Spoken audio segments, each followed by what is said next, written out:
Just call Iris Apfel a living legend. Now you can share her joie de vivre in the documentary Iris.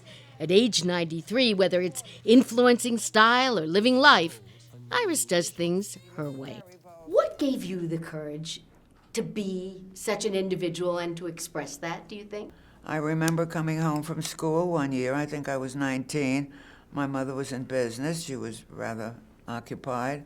And so one of my aunties took over and said it was time, that I got to learn how to be a lady.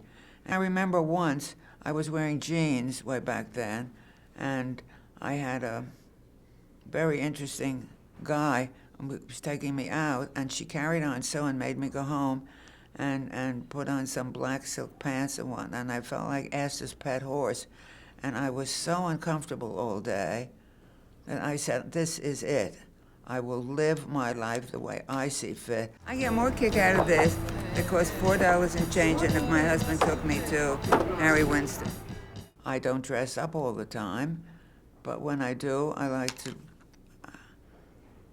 to express myself. I like to look a certain way. I think people should dress to please one another. It's so much nicer to look at somebody who looks neat and clean and is interesting in some way than some going to a restaurant as you do these days and sitting in a very expensive restaurant and you sit across the table from some slob who has an open shirt and a hairy chest, and it's really so inappropriate. Iris gets a special kick out of jump-starting other people's lives, like a designer she met in Miami. She said, "You've changed my life."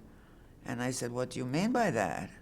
And she said, "Well, I'm 70 years old, and I've been in the public eye because I sell these beautiful things, and I have to look well, and I've never been happy with the way I look or the way I dress. I didn't know how to do it, and I slavishly followed what the fashion press told me to do, and I've been thoroughly unhappy. And I came to see your show, and I realized there was another way to go." And she said, "Now that I've learned that I don't have to dress like everybody else, I've learned I don't have to think like everybody else." And I thought, gee, if I could do that for just a few people, mission accomplished. On the Hollywood Scene with Iris, I'm Jeannie.